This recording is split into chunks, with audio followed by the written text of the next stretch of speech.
আমরা এখন আছি রাজশাহী জেলা পরিষদের সামনে।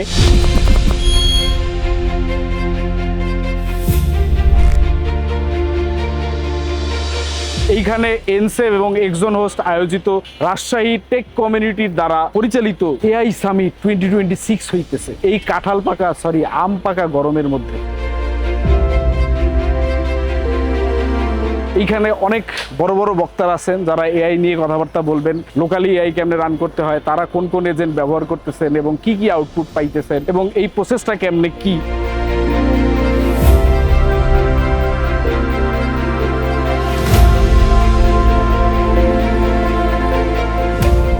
অনেকগুলা ধাপ থাকতেছে, এর মধ্যে আমরা ছোট একটু কথা বলবো লোকাল এআই নিয়ে। তো চলেন ভিতরে যাই। আমাদের রেজিস্ট্রেশন কমপ্লিট। রাজশাহীর আশপাশ থেকে অনেক মানুষই আসছেন যারা টেক এন্টারপ্রেনার এবং টেক এনথুজিয়াস্ট, তাদের সাথে দেখা সাক্ষাৎ হবে, দেখা যাক কি হয়।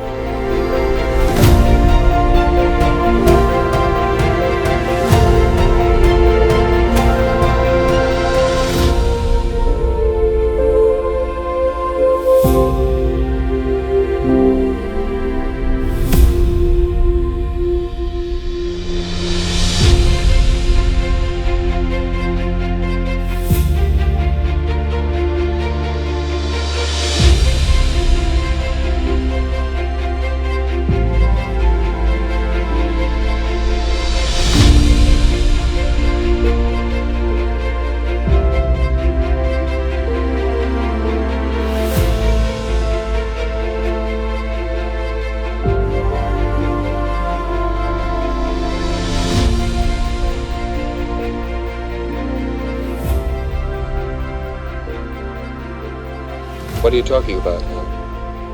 This mission is too important for me to allow you to jeopardize it. I don't know what you're talking about, Hal. I know that you and Frank were planning to disconnect me. And I'm afraid that's something I cannot allow to happen. This is how intelligence is made. A new kind of factory. Generator of tokens. The building blocks of AI. Tokens have opened a new frontier. The first step into an extraordinary world where endless possibilities are born. They help us unravel the language of life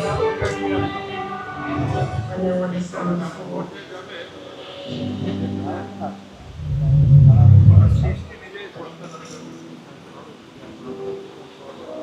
Samsung workers made a major error by using ChatGPT.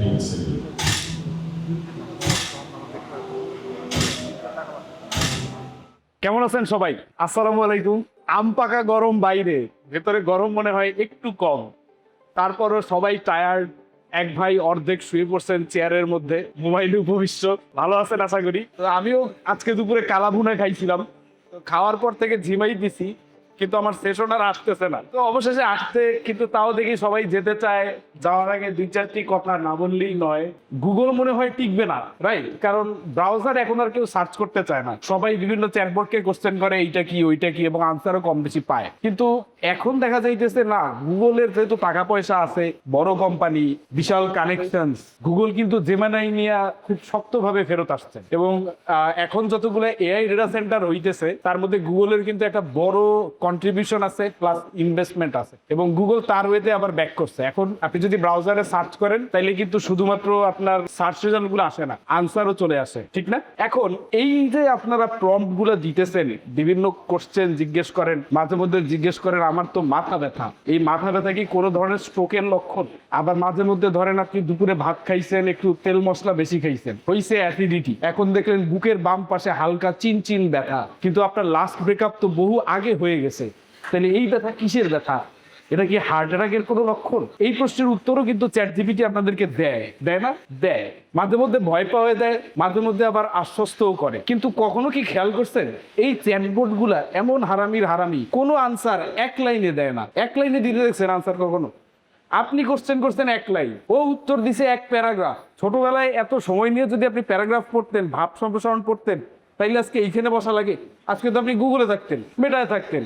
তো এই যে এত বড় সে অ্যান্সারটা দিতেছে আর আপনি যে question করতেছেন, এই সবগুলা আমরা ক্যালকুলেট করি টোকেন হিসাবে। আপনার কোশ্চেনটা একটা নাম্বার অফ টোকেনস, যা আনসারটা আসতেছে সেটাও একটা নাম্বার অফ টোকেন, এবং এই টোকেন হইতেছে কারেন্সির মতো, টাকা পয়সার মতো, যেটা দিয়ে আপনি প্রশ্ন উত্তর আপনার প্রবলেমের সমাধান খুঁজতেছেন। আপনাদের মধ্যে এমন হয়েছে আপনি কোনো একটা কোশ্চেন করছেন, চ্যাট জিপিটি বা জেমিনাই আপনারা মানা করে দিছে এটা অনেক কমপ্লেক্স একটা কোশ্চেন, এটা আনসার দিতে পারবো না, এমন হয়েছে? হওয়ার কথা। কারণ এক সময় যখন লঞ্চ করা হইলো তখন আপনি যাই জিজ্ঞেস করতেন, যদু মধু আম শাম লিচু না আম, সবই আনসার করতো।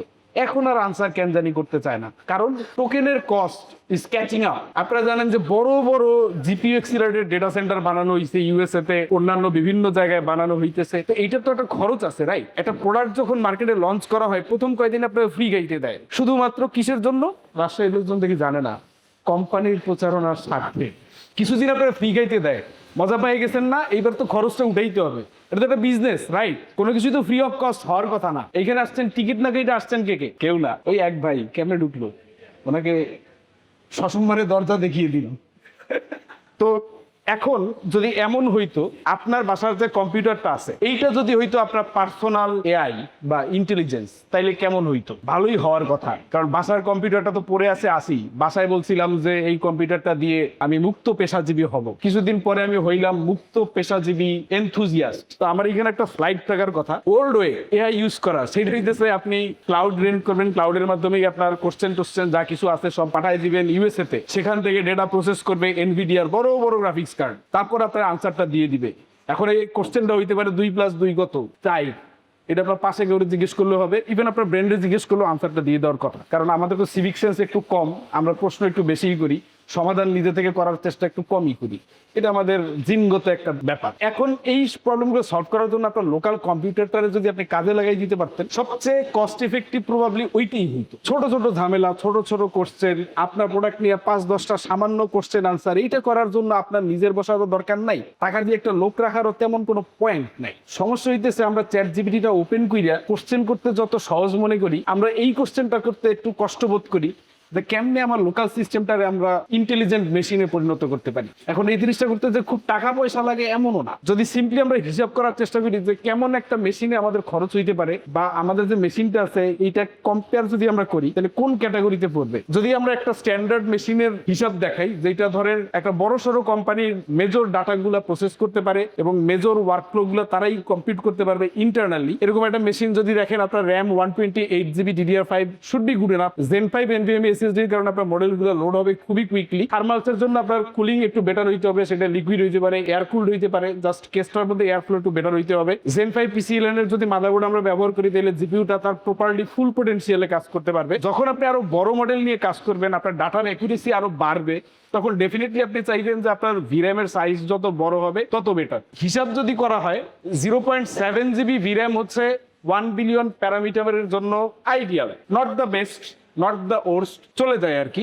যদি আপনি কেভি গ্যাসের জন্য 2 থেকে 4GB রাখা উচিত আলাদা। তো এর বাইরে আপনি হিসাব করবেন আমার জিপিইউ লেটস সে 3050 6GB ভিরাম আছে, 6GB ভিরামের জন্য আমার কত বিলিয়ন প্যারামিটার দরকার। এটার ছোট একটা চার্ট বানাই নিয়ে আসছি, যদি আপনারা চান ছবি তুলে রাখতে পারেন। এখানে 4060 Ti দিয়ে শুরু হয়েছে 8GB, এখানে পুরান জেনারেশনের বেশ কিছু কার্ড বাদ গেছে। একটা ভালো কার্ড আছে 3060 12GB, যে কার্ডটা বেশ কম দামে 12GB ভিরাম দিত, এখন আর কার্ডটা বাজারে নতুন পাওয়া যায় না, কিন্তু এনভিডিয়া ভাবতেছে এই কার্ডটারে রিলঞ্চ করবে, কারণ এটা নতুন একটা প্রয়োজন তৈরি হয়েছে বাজারে। তো এইখানে 4060 বেশ কমন এবং পপুলার একটা কার্ড, গত 2-3 বছরে প্রচুর বিক্রি হয়েছে। 3090 Ti এইটা হইতেছে একটা গোল্ডেন কার্ড, মানে এইটা যে সময় মানুষজন কিনছে যথেষ্ট কম দামেই কিনতে পারছে, এইটার ভ্যালু এখন এইসব ডাটা প্রসেস করার জন্য যথেষ্ট বেড়ে গেছে, just because of price to ভিরাম রেশিও। 5060 খুব কমন কার্ড, 5060 8GB। এখন আপনার এন্ট্রি লেভেলে যদি আপনি গ্রাফিক্স কার্ড খুঁজেন তাহলে 5060 দিয়ে শুরু করতে হবে, এর নিচে আর তেমন কিছু নাই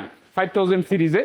কিন্তু উপরে গেলে পরে আপনি একটা ভালো কার্ড পাবেন 5060 Ti এর 16GB এডিশনটা, সেটা এখানে লিস্ট যে কোনো কারণে করা হয় নাই। 5070 12GB তে আসে, 5080 16GB তে আসে, 5090 32GB তে আসে। এরপরে যদি আপনি ব্ল্যাক ওয়েলের আরো হায়ার এন্ড কার্ডগুলোর মধ্যে যান, তাহলে বাংলাদেশের বাজারে একটু টাকা খরচ করলে 96GB ব্ল্যাক ওয়েল Pro 6000 পাওয়া যায়। Definitely one of the best card যদি আমরা এন্টারপ্রাইজ লেভেলের কথা চিন্তা ভাবনা করি। ধরেন আপনার ব্যবসার একটা এক্সেল শিটের মধ্যে কাস্টমারদের নাম আছে, কে কি পারচেস করছে গত 1 বছরে সেইটা আছে, কে কয় টাকা খরচ করছে, এই সিম্পল কয়েকটা শীট আপনি ওরে ফিট করার পরে আপনি কোশ্চেন করা শুরু করতে পারেন এবং দেখবেন ওইখান থেকে মজার মজার কিছু তথ্য আপনার হাতে চলে আসতে পারে যেগুলো নর্মালি আপনার কাছে আসে না। একই জিনিস আমি যদি হিসাব করি, চ্যাট জিপিটির যদি আপনারা দিতে চান তাহলে জিপিটির ফ্রিতে আপনার একটা ফাইল লিমিট আছে। ফাইল লিমিটটা কত? Probably 10 megabyte. এর উপরে ফাইল সে নিতে চায় না। আমি একবার 200 পৃষ্ঠার পিডিএফ দিছিলাম, তো সে 200 পাতা দেখে সে আমার বলে দিল এত পৃষ্ঠা পড়ার তার সময় নাই। একটু ভদ্র ভাষায় বলছে, কিন্তু সারমর্ম এইটাই। কিন্তু আমি তখন সিম্পলি এলএম স্টুডিওতে আমাদের এই ফাইলটা লোড করার পর জিজ্ঞেস করলাম, সে কিছু ভুলভাল উত্তর দিছে, কিন্তু সে অ্যাটলিস্ট ট্রাই করছে। কারণ যখন পেট্রোডলার এইসবের রাজনীতির খেলাটা আপনারা যারা বুঝবেন, দেখবেন যে এই এআই বাজারটাও একসময় পশ্চিমা বিশ্বই দখল করে নিবে। আমাদের মতো যারা ছোটখাটো গরিব দেশের লোকজন আছি, সেখানে সবার জন্য এই জিনিসটা এক্সেসিবল থাকবে না। একসময় দেখা যাবে যার কাছে যত টাকা, যে যত টোকেন এফোর্ড করতে পারে, সে তত বেটার করতেছে। সো মেবি লোকাল এআই একটা সলিউশন হইতে পারে, তবে এটা দেখার বিষয়, টেস্ট করার বিষয়, সম্ভাবনা অনেক। ধন্যবাদ সবাইকে, অনেকক্ষণ বিরক্ত করলাম। কারো কোনো প্রশ্ন থাকলে এই প্রশ্নটা না করলে খুশি হব। ভাই প্রশ্ন করবেনি, করেন ভাই। আসসালামু আলাইকুম। ওয়ালাইকুম আসসালাম। আচ্ছা ভাই, আমার প্রশ্ন হলো যে অলরেডি আমরা আরো একটা এআই ধার হিসেবে ইউজ করছি মোটামুটি। হ্যাঁ। তো এটার আমাদের সেরকম কোনো অ্যাক্সেস নাই। তো আমি যখন আমার লোকাল ডিভাইসে আমি এআইটা রান করব, তো সেক্ষেত্রে দেখা গেল আমাকে কি এআইটাকে ট্রেন করতে হচ্ছে। যদি ট্রেন করতে হয় তাহলে সেক্ষেত্রে আমার অনেক সময় লেগে যাবে, এবং তার কাছ থেকে এখন আমি ফ্রিতে যেই আউটপুট গুলো পাচ্ছি সেগুলো কিন্তু পাওয়ার জন্য আমার মোটামুটি 5-7 বছর লেগে যাওয়ার কথা। তো আমি জানতে চাচ্ছি যে যদি আমি লোকালি এআই গুলো রান করি, তাহলে সেক্ষেত্রে আমার কি সিকিউরিটিটা ঠিক থাকার পসিবিলিটিস থাকতে পারে? নর্মালি হয় কি, যে যখন আমরা একটা এন্টারপ্রাইজ এনভায়রনমেন্টে দেখি, তখন ধরেন প্রত্যেকটা ডাটা সেন্টার বা যার নিজেরই সার্ভার আছে, ওইখানে ফায়ারওয়াল থাকে। ফায়ারওয়ালে কাজ হইতেছে এক্সটার্নাল যত মানে অ্যাটাক গুলো আছে এগুলোকে মোটামুটি ডিফেন্স করা বা ঠেকানো। লোকালি এইতে যখন আপনি আপনার নিজের পিসির মধ্যে এই জিনিসটা করবেন, ডেফিনেটলি এটা যত স্মার্টার মডেল গুলো আছে জিপিটি টিপিটির মতো, এদের থেকে ডেফিনেটলি এত স্মার্ট হওয়া ডিফিকাল্ট। কিন্তু যে সুবিধাটা আছে, আপনার কখনো এমন মনে হইতেই পারে, আরে আমার ফেসবুক পোস্টটাও যদি এআই দিয়ে দিত, আমার প্রোফাইলে কোনো কাস্টমার বা কোনো বন্ধু বান্ধব, ইভেন আব্বা আম্মাও যদি ফোন দেয়, তারে বলে দিত আম্মা আমি এখন বিজি আছি, তোমাকে পরে নক দিচ্ছি, তাহলে বেটার হইতো। ডাউন দ্য লাইন দেখা যাবে প্রত্যেকটা কোম্পানির নিজেদের এআই আছে। তারপরে দেখা যাবে যে একদম গ্রামে গঞ্জে যত লোকজন আছে তাদেরও পার্সোনাল এআই আছে। তারা ধরেন আজকে দেখা গেল একটা তরমুজের ছবি তুলে বললো যে তরমুজটা লাল হবে কিনা। এখানে ট্রেনিং এর পার্টটা ডেফিনেটলি ইম্পর্টেন্ট, কিন্তু আপনি এমন করে ট্রেন করতেছেন যে আপনার ডাটাটা নিয়ে বড় কোনো কাজে লাগাইতেছে, কিন্তু আপনার সেশনের তথ্যটা সে মনে রাখতেছে না। এরকমটা কিন্তু অনেকাংশেই হয়। লোকালে হয়তো দেখা যাবে যে যেটা আছে সে আপনার ডাটাগুলো রাখতে থাকবে এবং আপনাকে সাপোর্ট দিয়ে থাকবে, আপনি ছাড়া অন্য কাউকে সে আপনার ডাটাগুলো লিক করবে না। সো এটা একটা রিয়েল কনসার্ন। কিভাবে প্যান আউট করবে আমরা ধারণা করতে পারি, কিন্তু এখনই আমরা সিদ্ধান্ত দেওয়ার মতো অবস্থানে পৌঁছেইনি। সহজ কথা হচ্ছে যে আপনারা যখন কোনো ভিডিও কন্টেন্ট বানান তখন অনেক R&D করা লাগে। এখন আমরা যদি একটা পিসি বিল্ড করে টেস্ট করতে যাই যে 1 বিলিয়নে কেমন রেজাল্ট আসতেছে, 2 বিলিয়নে কেমন রেজাল্ট আসতেছে, তো কবে আমরা দেখবো যে এআই হেল্পলাইন বাংলাদেশ? আপনি তো প্রতিটা ভিডিও শুরুতে বলেন that আমরা এখন পর্যন্ত শুধু একটা ডোমেইনই কিনতে পারছি, aibuilder.com.bd। এটা কেনা সহজ, এই জন্য এটা কিনে ফেলছি। এখন এই টেস্টগুলো রান করার জন্য আমরা চেষ্টা করতেছি আমাদের R&D সেকশনকে আরেকটু শক্তিশালী করার জন্য, কিন্তু এখানে ইনভেস্টমেন্টের একটা ব্যাপার আছে। কারণ কার্ড টু কার্ড স্কেলিংটা দেখাইতে গেলে প্রত্যেকটা কার্ডের টেস্ট করা ছাড়া আসলে কোনো উপায় নেই। এখন এতগুলো কার্ড আমাদের কাছে নাই, আমাদের কাছে যে কয়টা আছে আমরা সেগুলো দিয়ে চেষ্টা করতেছি, এবং সামনে আশা করি কার্ডের পুল বাড়বে এবং আরো বড় বড় কার্ড যুক্ত হবে। পারফরমেন্স ইনক্রিমেন্ট আপনি এক্সপেক্ট করতে পারেন একটা দামি বা হায়ার জেনারেশনের কার্ড কিনলে পরে। থ্যাংক ইউ, ধন্যবাদ, আসসালামু আলাইকুম। দেখা হবে ইনশাআল্লাহ আম পাকার সিজনে।